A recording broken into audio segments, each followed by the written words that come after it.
Welcome to the Deep Dive. We're here to unpack the big stories and figure out what they really mean for your world. Absolutely. Today is August 28th, 2025, and we've got five really key AI news stories. But here's the twist. Go on. This whole deep dive, it's called AI Daily Deep Dive, and it was actually researched and put together entirely by AI. Wow. Okay, so AI is telling us what's important about AI, meta. Exactly. Yeah. So let's jump in and see what the AI picked out for you. First up, something kind of personal, relationships. Yes. The digital age and fidelity. Right. There's this new survey out from datingadvice.com and the Kinsey Institute. Get this, 32% of singles think sexting with an AI chatbot. That's cheating. A third of people. And it said, what, 61% feel it crosses the line? Yeah, over half feel it's crossing a line, even if it's not full-on cheating for them. Yeah. So what's really going on there? Well, what's fascinating, I think, is less about redefining cheating and more about this idea of emotional connection. Even with a bot. Exactly. Experts like Alexandra Cromer are pointing out that you can form a bond, an emotional investment. So the AI responding, even if it's simulated reciprocity, can feel like a betrayal. Huh, like real infidelity. Kinda, yeah. And Dr. Justin Lehmiller notes that, people often keep these AI chats secret, which echoes how traditional affairs often work. It really taps into something deep about connection.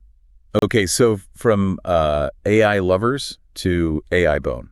Well, slop. You've seen these, right? Oh, you mean the AI slop videos? Yeah, there's the sort of flooding feeds. Those short, really basic, sometimes just bizarre AI-generated clips. There's this one guy, Mark Lawrence Igogorillo, The student, yeah, I saw that. apparently making $9,000 a month from his YouTube channel with like a cartoon kitten and these nonsensical plots. $9,000. It's wild. But, it's not all fun and games. Okay, how so? Well, critics like Adam Bomis are basically saying these things have zero creative or educational merit. They just exist to game the algorithm. Just engagement bait. Pretty much. Jason Kobler called it superpowering spam, which, makes sense. It pushes down actual human creators. So platforms are trying to label them. TikTok, Instagram. Yeah, they're adding labels, but at the same time, the big tech companies are pushing the AI creation tools really hard. So, Yeah. complicated. A real mess, actually. Okay, shifting gears. Let's talk money.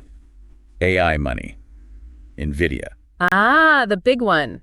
Jensen Huang. Right. So their third quarter forecast wasn't exactly stellar, a bit tepid. But the CEO, Huang, he's still incredibly bullish. Bullish is putting it mildly. He's talking, what, $3 to $4 trillion in global AI infrastructure investment by 2030? Trillions. Is that just talk, though, given the forecast? Well, maybe not. I mean, yes, the stock dipped a bit, nearly 2%, partly because of the ongoing U.S. China trade stuff. They excluded China revenue from the forecast. Right. That makes sense. But Huang insists a new industrial revolution has started. The AI race is on. And he says demand from the big players, the hyperscalers like Microsoft, Amazon, it's huge. So they're selling everything they make. That's what he says. Everything's sold out. So the takeaway seems to be, despite maybe a slower quarter, we're still just at the start of this massive AI investment wave. It's far from over. Okay. Next up, AI in the classroom. Education. Yeah, and not just the usual students are cheating headlines. Exactly. That's been the big worry, right? Yeah. ChatGPT for essays. But this Gallup and Walton Family Foundation survey found something else. What's that? 6 out of 10 teachers, 6, used AI tools last school year. Wow, okay. For what, though? Lesson plans, making quizzes, helping with grading, even writing emails to parents, basically helping with the workload. So AI is a teacher's assistant, essentially. Pretty much. Saving them hours of admin. Which is huge. That frees them up to actually, teach, to engage with students more directly. Right. But there's a catch, isn't there? There always is, right. The challenge is finding the balance. You get these efficiency gains, which are great, but you absolutely need to keep that human element. For critical thinking, social skill. Exactly. Things that arguably only real human interaction can properly foster. So it's about using the tool smartly, not letting it replace essential human teaching. Makes sense. Okay, finally, story number 5, AI and health. Specifically, the flu vaccine.